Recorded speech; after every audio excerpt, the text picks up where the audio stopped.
milik itu hak, ini kali ketiga kita sampaikan, kita ingatkan. Salah satu hak yang paling dianggap paling sempurna dalam Undang-Undang 560 adalah hak milik, selain hak mengatur. Hak mengatur itu hak yang hanya dimiliki oleh negara. Negara punya hak untuk mengatur. Negara tidak memiliki hak atas tanah. Sekali lagi, negara tidak memiliki hak atas tanah. Yang memiliki hak atas tanah adalah subjek hukum, orang dan badan hukum. Itu jelas. Lalu ciri yang paling menonjol dalam hak milik itu terkuat dan penuh turun-temurun. Jadi ketika kita berbicara soal hak milik, salah satu hak yang dianggap paling tinggi adalah hak milik. Hak milik atas tanah. Jadi ciri tadi terkuat dan penuh turun-temurun. Terkuat dan penuh itu bicara soal satu orang dia bisa kuasai tanah itu dengan luasan yang tak terbatas. 1 hektar, 2 hektar, 20 hektar dalam satu orang subjek hukumnya bisa dikuasai. Lalu lebih jangka waktu tidak ditentukan, tidak ditentukan dalam Undang-Undang 560 jangka waktu hak milik. Jadi untuk jangka waktu itu akan connect langsung dengan turun-temurun, ciri turun-temurun dari hak milik. Turun-temurun itu maksudnya kalau ngoni tanah, maka tanah itu bisa ada kalau setelah ngoni meninggal atau orang tua meninggal, tanah itu jatuh kepada anak-anak. Lalu kalau anak menikah lagi punya anak meninggal, tanah itu pindah lagi ke anak berikut atau ke cucu dari orang tua. Itu turun-temurun. Jadi secara terus-menerus tanah itu akan berpindah. Lain hal kalau kemudian tanah itu beralih karena jual beli. Lalu dapatnya yang soal hak milik itu ada ciri pokok. Ada 3 hal itu di dalam Undang-Undang 560. Lalu kemudian hak guna usaha. Hak guna bangunan dulu kita harus bercerita soal hak guna bangunan. Apa itu hak guna bangunan? Hak guna bangunan itu orang lain punya tanah, itu orang bermohon untuk dapat menggunakan tanah itu, tapi semata-mata untuk mendirikan bangunan. Hanya untuk mendirikan bangunan. Nah, tentunya dengan limit waktu yang terbatas.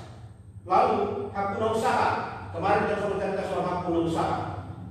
Hak guna usaha itu hak yang hanya diperuntukkan untuk 3 bidang usaha: pertanian, perikanan, dan peternakan. Hanya untuk 3 bidang usaha dengan pola teknis yang sudah saya kemukakan dalam pertemuan minggu kemarin. Lalu di akhir pertemuan kemarin itu saya sisip salah satu materi yang berhubungan erat dengan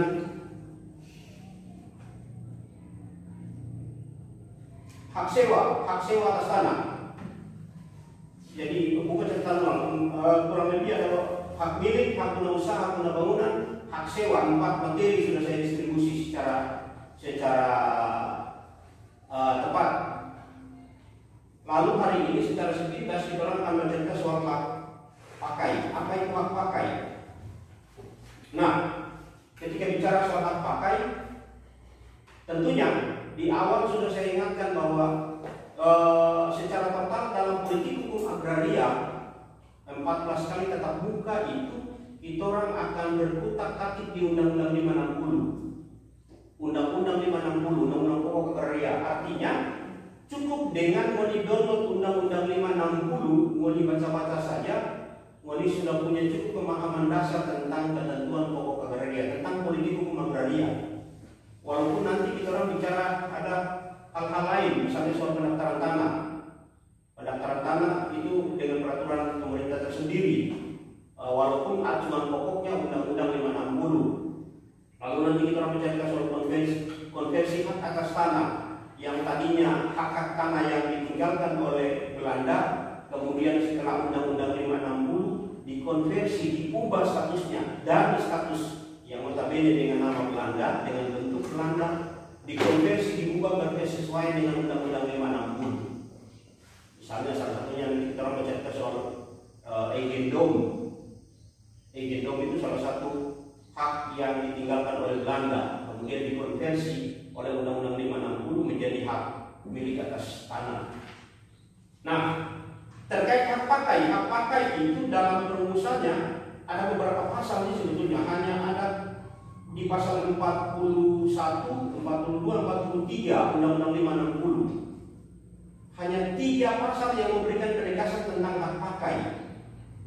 Hanya 3 pasal, pasal 41, 42, 43 dalam Undang-Undang 560. Jadi begitu dorong coba buka Undang-Undang 560, baca dan kemudian tahu bahwa ada beberapa poin penting soal apa itu hak pakai. Di dalam pasal 41 ditegaskan begini. Dorong ada yang sudah download Undang-Undang 560? Kalau belum ada, sahabat kita sharing di Messenger. Tapi baca, jangan cuma iyo baru nanti puas baru baca.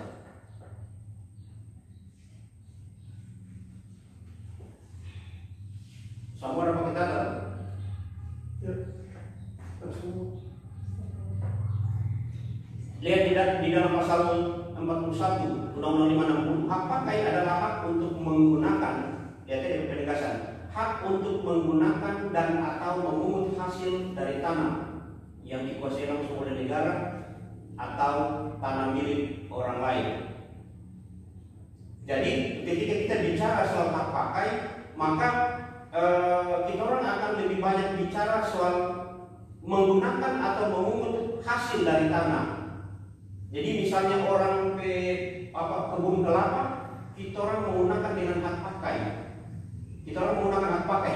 Bisa saja kebun kelapa itu dikuasai langsung oleh negara. Ini penegasan di beberapa kali tatap muka sudah saya tegaskan bahwa negara tidak memiliki hak atas tanah. Yang memiliki hak atas tanah adalah perorangan, adalah orang dan badan hukum. Cuma 2 subjek hukum itu yang memiliki hak atas tanah. Orang ini banyak, bisa warga negara Indonesia, bisa warga negara asing. Tapi untuk hak milik kemarin, hak milik atas tanah tidak boleh dikuasai dengan subjek hukum orang asing. Jadi ketika ada tanah yang dikuasai oleh negara, tanah yang dimiliki oleh perorangan, lalu di atas tanah itu ternyata ada pohon kelapa. Saya mau pakai DP hasil, penting mau pakai DP hasil. Bisa kalau itu perorangan, maka dengan mengajukan permohonan perjanjian. Kita mengajukan perjanjian, misalnya si Hadi PK8, saya memohon ke Hadi untuk kemudian bagaimana saya pakai dengan statusnya adalah hak pakai atas tanah. Hak pakai atas tanah itu bukan merupakan perjanjian sewa menyewa. Kalau di dalam pasal 41 di situ dijelaskan bahwa bukan merupakan perjanjian sewa menyewa atau perjanjian pengolahan tanah.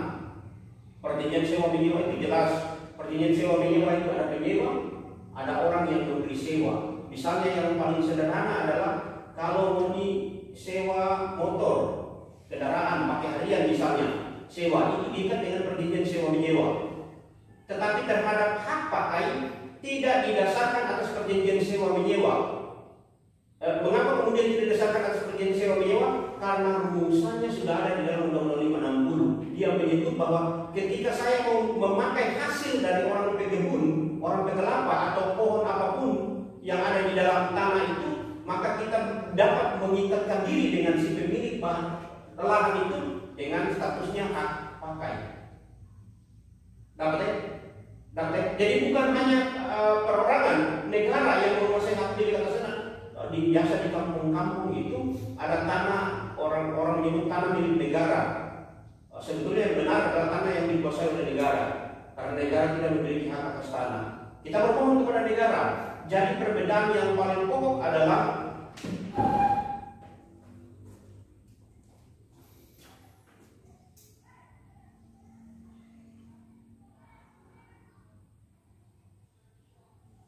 hak pakai atas tanah. Undang-Undang 560 dengan dasar hukumnya pasal 41 sampai pasal 43 Undang-Undang 5 1960. Di sana jelas penegasannya ada di pasal 41. Penegasan soal hak pakai ada di pasal 41 bahwa menggunakan atau memungut hasil dari tanah yang dikuasai langsung oleh negara atau yang dikuasai langsung oleh perorangan. Jadi bisa bermohon kepada negara, bisa bermohon kepada perorangan. Kalau tanah itu dikuasai oleh negara,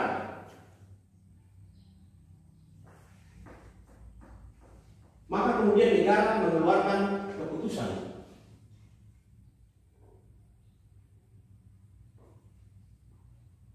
Dengan catatan saya bermohon kepada negara.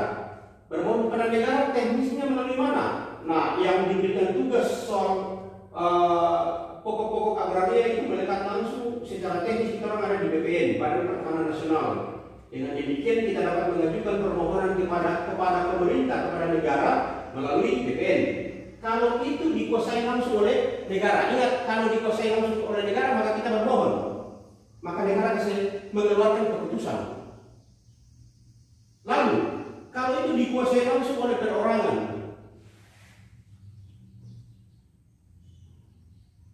maka tadi bukan merupakan tidak sama dengan perjanjian sewa dan perjanjian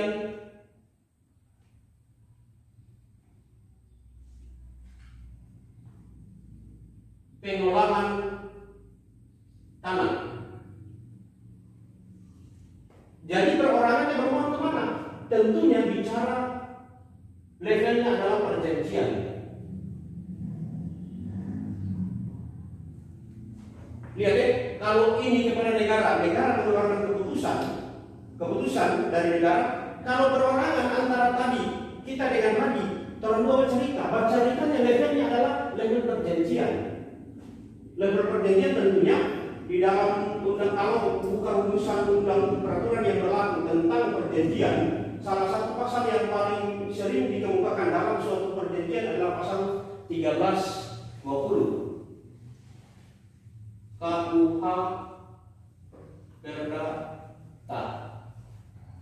Ada pasal 1320 KUH Perdata yang mengatur soal sahnya suatu perjanjian. Jadi, orang bisa buka perjanjian KUH Perdata itu panjang lebar kalau bicara soal itu. Tapi sepintas saya bicara soal perjanjian. Ada 4 syarat pokok di dalam pasal 1320. Ada 4 syarat pokok. Pertama, sepakat.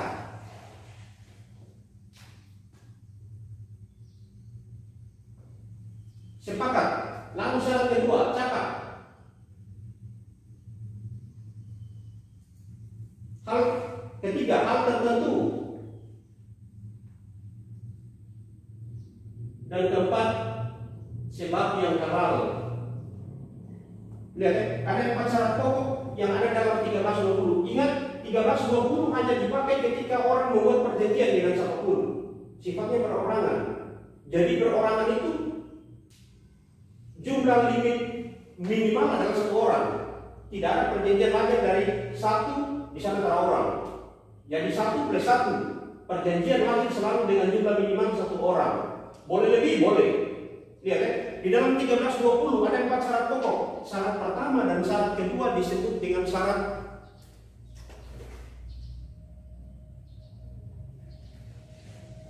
subjektif. Syarat pertama dan syarat kedua dari pasal 1320 adalah syarat subjektif. Syarat ketiga dan keempat, syarat 3 dan 4 disebut dengan syarat objektif. Lihat, ini kita mulai sedikit, walaupun minat orang yang ada di pemerintahan boleh tambah-tambah materi soal keilmuan dari ilmu hukum. Sepakat itu selalu jumlah minimalnya 1 orang, 1+1. Jumlah minimalnya harus ada 1 orang. Jadi, misalnya tadi dalam perjanjian pakai itu berarti ada kita yang akan memohon untuk mendapat hak pakai dan orang yang punya tanah. 1+1. Boleh lebih, boleh.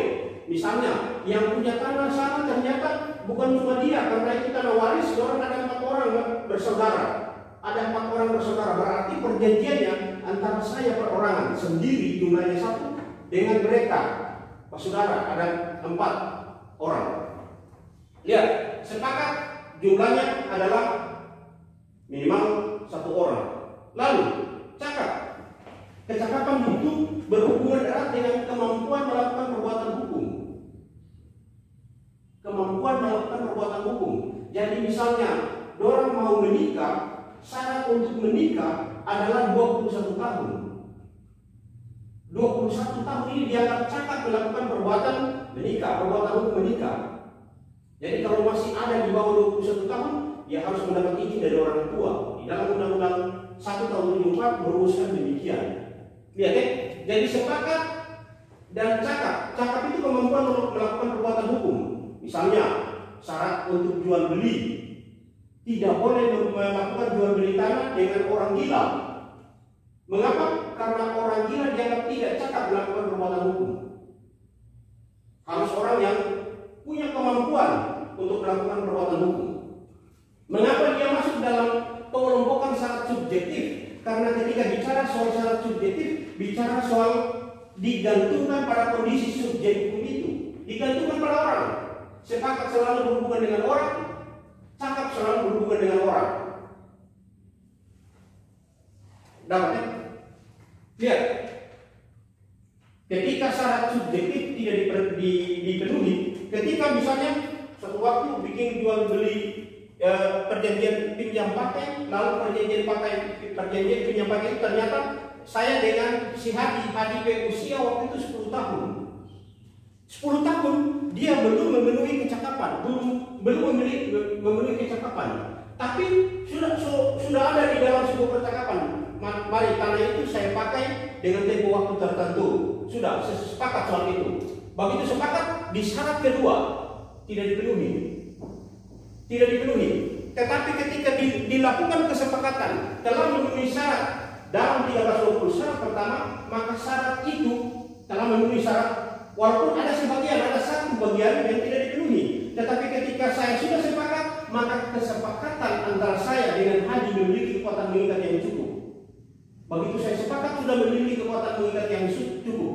Sepanjang ketika syarat subjektif dari suatu perjanjian tidak dipenuhi, tadi salah satu tidak dipenuhi, maka konsekuensi hukumnya adalah perjanjian itu dapat dibatalkan. Lihat ya, konsekuensi pokok ketika salah satu syarat tidak dipenuhi dari 1320, salah satu syarat pertama atau syarat kedua tidak dipenuhi, maka dengan sendirinya ketika syarat subjektif tidak dipenuhi, perjanjian itu dapat dibatalkan. Maksud dapat dibatalkan bagaimana? Tadi dari orang tua harus masuk dalam perjanjian itu. Kenapa? Karena dia ada dalam posisi usia 10 tahun. Buat perjanjian dengan saya.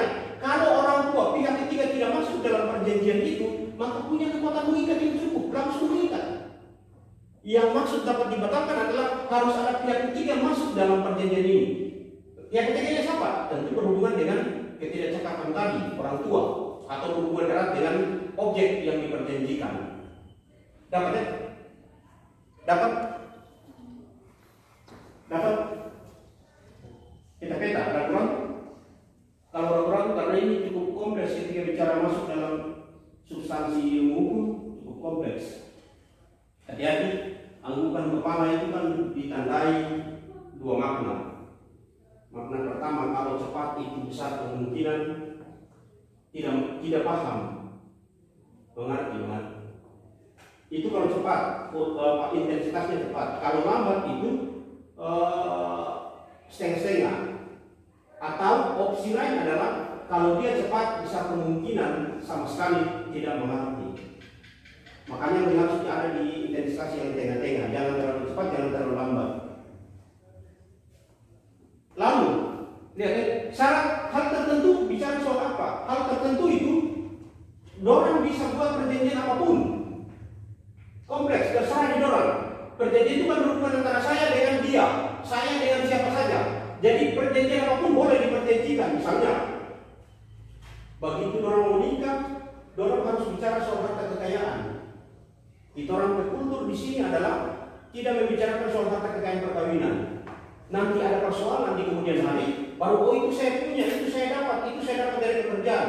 Sebetulnya kalau secara logis sudah dibicarakan dalam perjanjian perkawinan, maka arah harta kekayaan itu lari ketika ada persoalan dalam rumah tangga, jelas bisa ditentukan melalui proses perjanjian itu.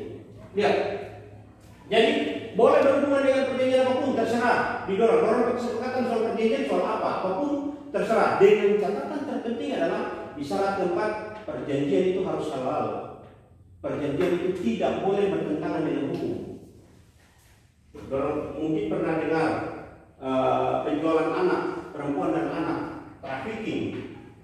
trafficking itu kasus-kasus misalnya ambil perempuan di Manado, bawa sedangkan di Tobelo, sedangkan di sini lalu di sana perjanjiannya katanya kasih masuk di perusahaan. Ternyata di sini kasih masuk di tempat-tempat pijat place. Itu tidak dibolehkan. Mengapa? Karena memang secara prinsip sudah dilarang oleh undang-undang.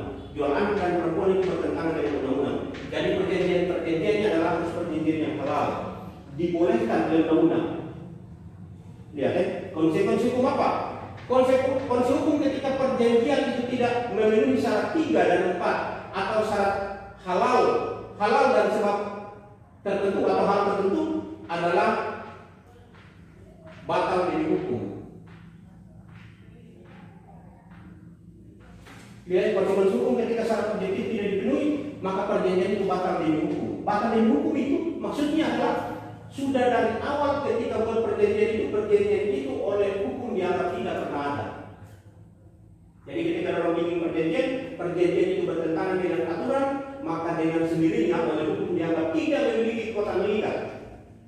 Misalnya jual beli bukan cuma soal itu, jual beli senapan angin, senjata api, misalnya jual beli senjata api tidak boleh, bertentangan. Begitu orang paksa untuk membuat perjanjian jual beli senjata api, maka dengan sendirinya bertentangan syarat 3 dan syarat 4. Maka konsekuensi hukum adalah batal demi hukum. Artinya dari awal dianggap tidak pernah ada, tidak memiliki kekuatan mengikat yang cukup.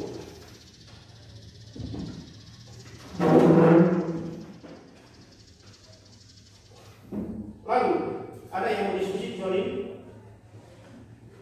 Lalu di dalam 3 pasal tadi, pasal 41, 42, 43 ini tidak dirumuskan secara prinsip soal limit waktu. Ingat, limit waktu tidak ditentukan secara prinsip dalam Undang-Undang 5 tahun 1960. Artinya penentuan waktu itu memang ada beberapa peraturan lainnya yang memungkinkan perjanjian itu dibuat dengan tempo waktu pertama kali 25. Ingat ya, bagi penegasannya adalah di dalam Undang-Undang 560 tidak ada rumusan soal waktu hak pakai. Tapi kalau misalnya memungkinkan maksimal hanya diberikan 25 tahun, tidak boleh lebih. Dalam kesepakatan pertama antara pemohon dengan pihak yang menguasai hak atas tanah, statusnya hak pakai, maka ketika dia bermohon maksimal diberikan hanya 25 tahun. Hanya 25 tahun maksimal. Setelah 25 tahun itu selesai, maka boleh dilakukan perpanjangan, tetapi maksimal waktu yang diberikan hanya boleh 20 tahun. 25 plus 20 ini bukan soal bicara soal ketentuan waktu dari hak pakai. Ketentuan waktu dalam pasal 41, 42, 43 tidak disebutkan di sana. Hanya maksimal waktu. Kalau menggunakan dengan hak pakai, maksimal waktu diberikan hanya maksimal 25 tahun, perpanjangannya hanya maksimal 20 tahun. Ada beberapa hak milik yang memang dimungkinkan permohon dengan perpanjangan 25 tahun. Ada beberapa hak milik. Tadi yang saya bilang, boleh perorangan, boleh hak yang dikuasai langsung oleh negara. Lalu di dalam pasal 42,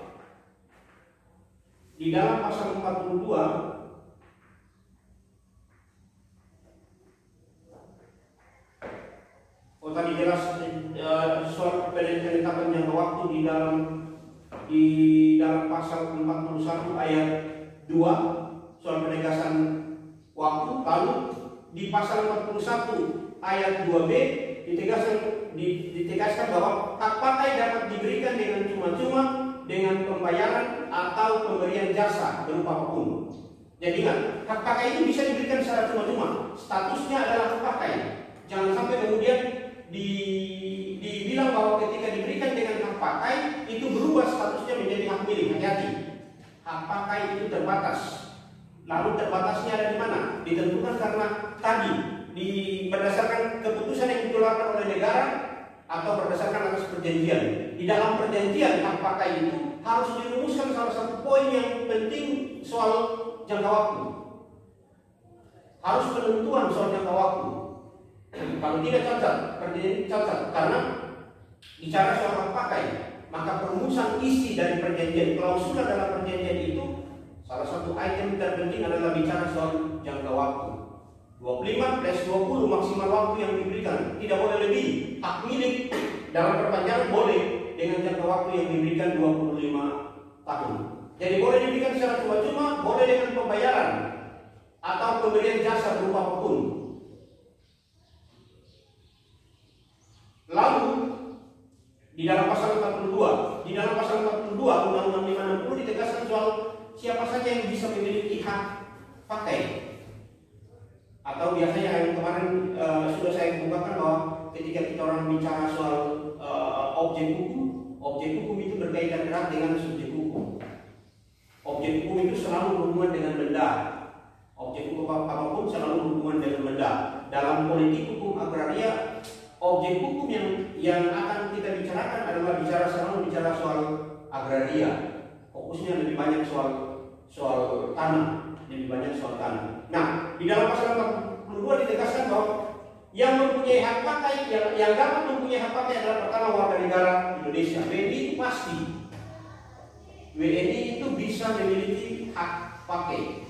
Lalu orang asing, kalau di dalam hak milik, orang asing tidak dibolehkan memiliki tanah dengan status hak milik. Tapi di dalam hak pakai boleh. Boleh, misalnya mau tinggal sementara waktu di sini boleh mengajukan permohonan dengan status memiliki tanah dengan status hak pakai. Tapi hak pakainya terbatas. Ingat ya, hak pakai penegasan terpenting adalah bicara soal ada limit waktu yang ditentukan dalam perjanjian. Boleh atau tidak perjanjian itu dibuat secara lisan, secara perdata, tidak ada pertentangan, tidak ada yang tidak bertentangan ketika perjanjian itu dibuat lisan. Tetapi idealnya, sebaiknya setiap perjanjian apapun yang berhubungan dengan objek tanah dibuat berdasarkan mekanisme yang ditentukan. Salah satunya harus tertulis ini diantisipasi di kemudian hari ada persoalan. Kalau ada persoalan maka kita punya bukti, ada perjanjian, bisa kita buat perjanjian. Orang asing yang berkedudukan di Indonesia. Jadi misalnya dengan hak pakai itu disepakati 1 bulan atau 3 bulan, boleh diberikan. Lalu badan hukum yang didirikan menurut hukum Indonesia dan berkedudukan di Indonesia. Ada badan hukum tertentu yang boleh badan hukum ini sebetulnya boleh memiliki hak milik. Boleh juga dia memiliki dengan hak statusnya hak pakai. Tapi dengan catatan terpenting adalah badan hukum yang didirikan menurut hukum Indonesia dan berkedudukan di Indonesia, harus ada di Indonesia. Lalu badan hukum asing ini cukup dengan ada punya perwakilan. Jadi misalnya badan hukum asing dari Belanda, dia mau bermohon dengan status tanah dengan hak pakai boleh, dengan catatan dia punya perwakilannya ada di Indonesia. Tapi dia tunduk pada mekanisme peraturan perundang-undangan yang berlaku di Indonesia. Itu berarti seluruh pendirian badan hukum asing itu didasarkan atas hukum Indonesia. Ada yang mau diskusi? Lalu sedikit terkait soal penentuan jangka waktu, soal ciri yang paling menonjol dalam hal pakai pertama, penggunaan tanah bersifat sementara, itu jelas. Tadi ditentukan di mana? Ditentukan dalam perjanjian. Ditentukan pada saat dia mengajukan permohonan. Kalau tanah itu dikuasai langsung oleh negara, ketika dia mengajukan permohonan, dia menyebutkan soal jangka waktu. Dia bermohon dengan status hak pakai. Berapa lama waktu yang dibutuhkan? Jadi bersifat sementara. Lalu kemudian dapat diperjanjikan, harus dengan perjanjian dan tidak jatuh ahli waris. Kata ini penting.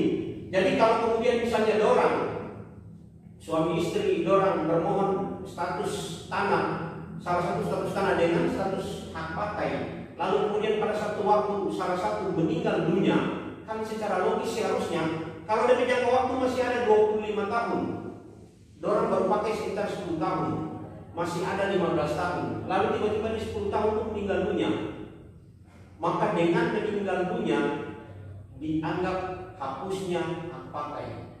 karena hak pakai itu tidak dapat diwariskan. Jadi selesai begitu meninggal dunia, maka hak pakai itu dianggap hapus, tidak boleh lagi diwariskan.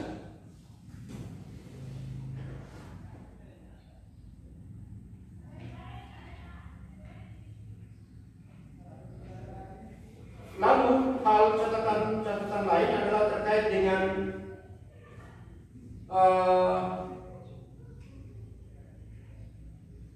boleh tadi pemberian dilakukan secara cuma-cuma. Secara cuma-cuma ini dalam prinsip hukum sebetulnya bicara banyak soal hibah. Hibah itu pada hakikatnya diatur dalam pasal 1666 KUH Perdata.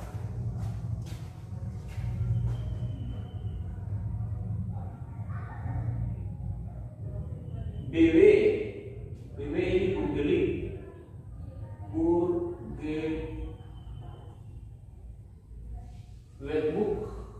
atau biasanya dalam bahasa Indonesia disebut dengan KUH Perdata. Ya kan? Sepintas terkait soal hibah. Hibah itu diberikan secara cuma-cuma. Hibah itu diberikan secara cuma-cuma. Artinya kalau ada hibah yang dalam perjanjian hibahnya digantungkan pada sejumlah uang, itu bukan merupakan hibah. Misalnya, saya kasih tahu ke Moni dengan catatan penting, Moni bayar uang sekitar 50 juta, itu bukan hibah, tapi itu jual beli. Jadi hibah itu pemberian dilakukan secara cuma-cuma. Catatan lain ketika bicara soal hibah itu pada prinsipnya pemberi hibah harus dalam posisi masih hidup. Kalau pemberi hibah, kalau orang yang memberikan sesuatu sudah dalam keadaan meninggal dunia, maka bukan bicara soal hibah, karena hibah itu posisi pemberi hibah dalam posisi hidup. Kalau sudah meninggal dunia berarti bicara soal waris. Kemarin sudah saya ungkap, ketika bicara soal pewarisan yang berlaku di Indonesia, pewarisan yang berlaku di Indonesia itu selalu bicara soal 3 hal. Bicara soal pewaris, bicara soal ahli waris, bicara soal harta kekayaan. 3 hal penting ketika bicara soal pewarisan. Pewaris, ahli waris, harta kekayaan. Pewarisan dalam perdata itu baru akan terbuka ketika pewaris meninggal dunia. Ini penting. Pewaris meninggal dunia dulu, baru harta kekayaan dari pewaris itu berpindah kepada ahli waris. Jadi sepanjang pewaris masih hidup, tidak ada proses pewarisan berdasarkan hukum perdata. Lain halnya dengan hibah. Kalau hibah itu secara otomatis pemberi hibah harus dalam posisi hidup. Dia berikan secara cuma-cuma. Dan catatan lain adalah selogisnya adalah tidak dapat ditarik kembali. Kecuali mungkin ada kesepakatan soal aturan hibah itu. Misalnya, saya hibahkan uang 100 juta di Dorang dengan catatan penting 50% dari 100 juta itu Dorang serahkan di panti asuhan. Tapi ternyata tidak diberikan. Sudah ditentukan jangka waktu pemberian 50% itu tanggal sekian harus didistribusi. Begitu saya cek ternyata di tanggal sekian lewat dari tanggal yang disepakati itu tidak didistribusi nilai uang 50 juta. Maka saya dapat melakukan proses penarikan hibah itu. Tetapi secara prinsip ketika tidak diperjanjikan lain di dalam perjanjian hibah, maka perjanjian hibah itu tidak dapat ditarik kembali. Begitu sudah diterima maka dianggap merupakan menjadi selesai. Lalu hibah juga selogisnya adalah tadi harus ada perjanjian. Kekuatan perjanjian, kalau dalam beberapa pertemuan kemarin saya memberikan penegasan terkait dengan perjanjian apapun sepantasnya didasarkan atas asas yang paling penting dalam suatu perjanjian adalah asas konsensus, kesepakatan. Jadi begitu saya misalnya dalam perjanjian jual beli, saya masuk ke Galaxy dengan saya mengambil misalnya salah satu barang apapun dari Galaxy, saya bawa ke kasir, proses mengambil itu wujud abstrak dari sepakat.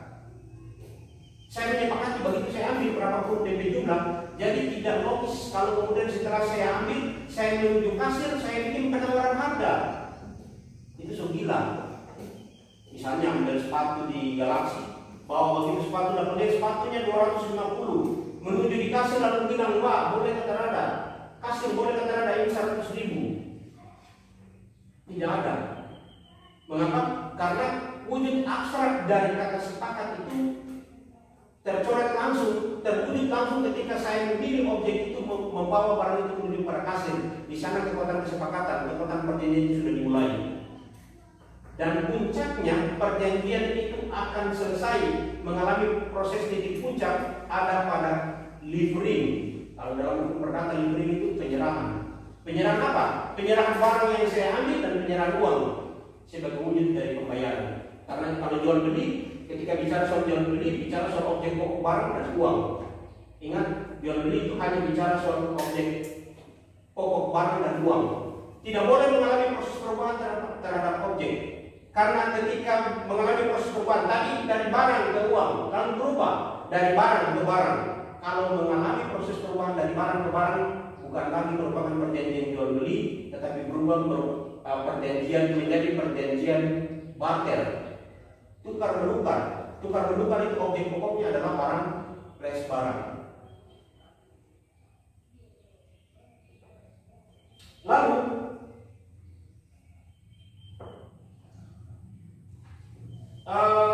ingat, item-item penting di dalam perjanjian hibah itu harus dijabarkan dalam perjanjiannya, dalam isi perjanjiannya. Sekali selesai tidak dapat ditarik kembali, kecuali diperjanjikan lain. Di dalam perjanjian bilang bisa ditarik kembali, boleh. Tapi pada prinsipnya hibah tidak dapat ditarik kembali. Sekali selesai. Terhadap barang-barang yang sudah ada. Jadi misalnya barang-barang yang orang lihat televisi di tanah. Jangan barang-barang yang ada di dalam imajinasi. Nanti 10 tahun berikut kita akan beli mobil BB misalnya. Kita pasti bagaimana itu 10 tahun berikut kita dapat mobil BB. Tidak diperbolehkan karena hanya terhadap barang-barang yang sudah ada.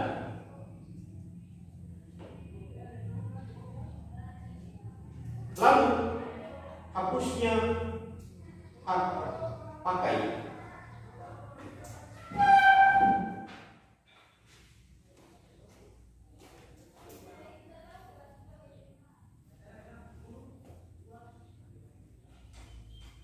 Pertama, jangka waktu berakhir.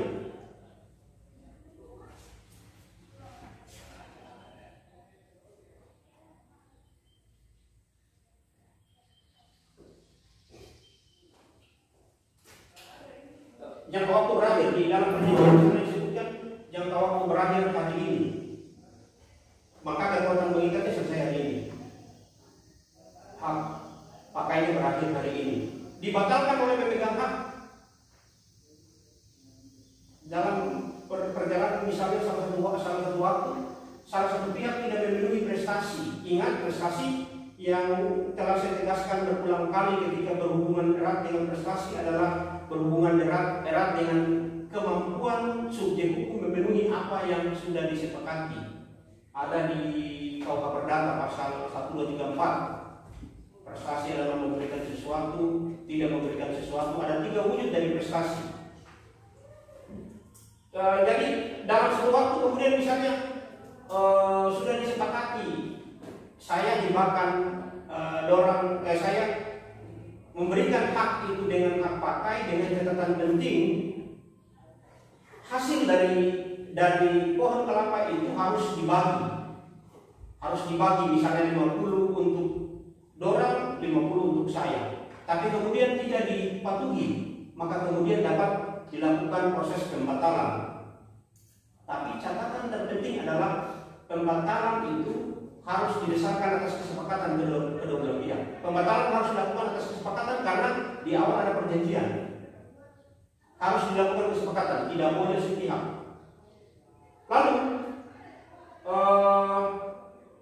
tanah itu ditelantarkan, objek yang diperjanjikan itu ditelantarkan, dibiarkan. Sudah bermohon dengan status hak pakai, tapi kemudian tidak digunakan, tidak dipakai. Lalu kemudian ada juga berdasarkan atas putusan pengadilan. Jadi misalnya sewaktu-waktu berdasarkan putusan pengadilan menyatakan bahwa hak atas objek tersebut menjadi selesai dengan sendirinya, hak pakai tersebut menjadi hapus.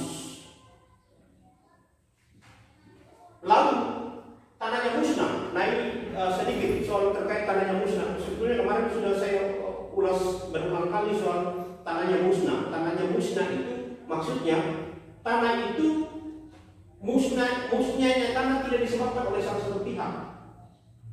Jadi misalnya yang kemarin berulang kali saya kasih contoh, ada pulau tulang diperjanjikan dengan salah satu status hak atas tanah, lalu yang pemegang hak itu lepaskan bom di situ, kasih hancur itu tanah itu, pulau tulang hancur. Itu disebabkan oleh salah satu pihak. Tidak boleh seperti itu. Yang dimaksud dengan hapusnya tanahnya musnah adalah tanah musnah itu tidak disebabkan oleh salah satu pihak, tidak disebabkan oleh kelalaian salah satu pihak. Biasanya kondisi-kondisi alam, gempa bumi atau tsunami. Akhir-akhir ini terlihat kasus-kasus tsunami mulai dari Aceh berulang-ulang kali, lalu kemarin di Manado.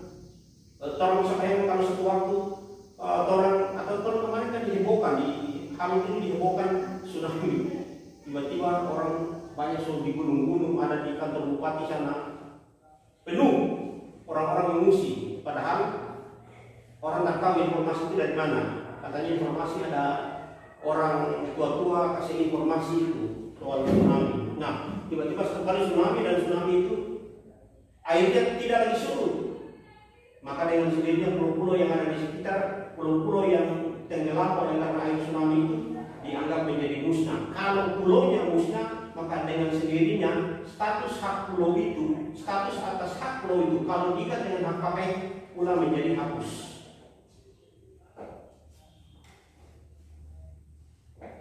Ada hal lain yang mau didiskusikan?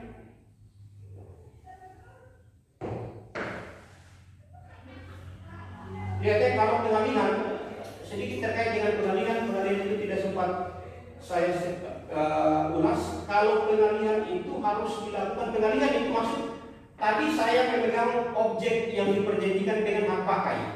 Tadi saya memegang, lalu saya walikan di salah satu, mau dipindahkan kepada salah satu. Kalau status itu adalah status tanah yang dikuasai oleh negara, maka harus berdasarkan atas keputusan pemerintah. Ingat ya, harus berdasarkan atas keputusan pemerintah. Kalau tanah itu dikuasai berdasarkan atas hak milik perorangan yang menguasai dengan hak milik, lalu saya bermohon dengan hak pakai, maka harus berdasarkan atas kesepakatan pemilik. Harus ada kesepakatan. Tidak boleh kemudian dilakukan secara sepihak.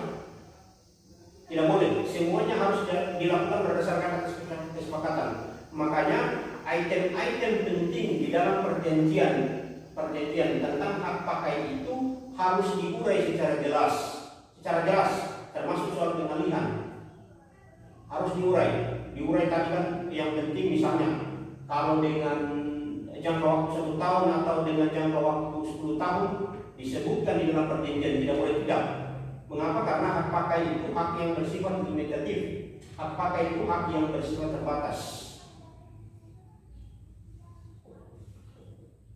Itu beberapa hal yang bisa saya bagikan. Sekali lagi saya ingatkan catatan penting yang sudah saya kemukakan tadi. Salah memulai dispensasi untuk Stephen dan Tadi hari ini dorang terinput dalam presensi.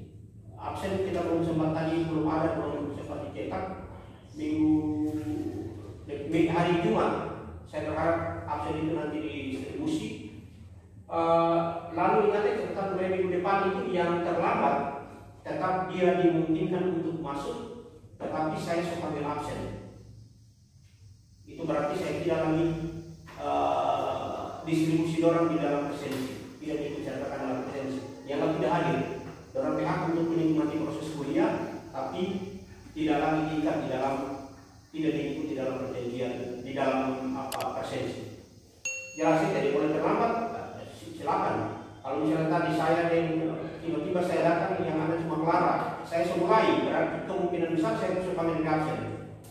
Jadi kalau sampai habis kuliah dorang tidak diambil absen, ya kalau saya tanya, itu kemungkinan secara hadir. Nanti hari Jumat baru saya berharap kemudian orang bisa ilmu presensi.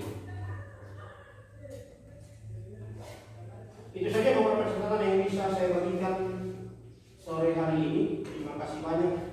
Selamat sore.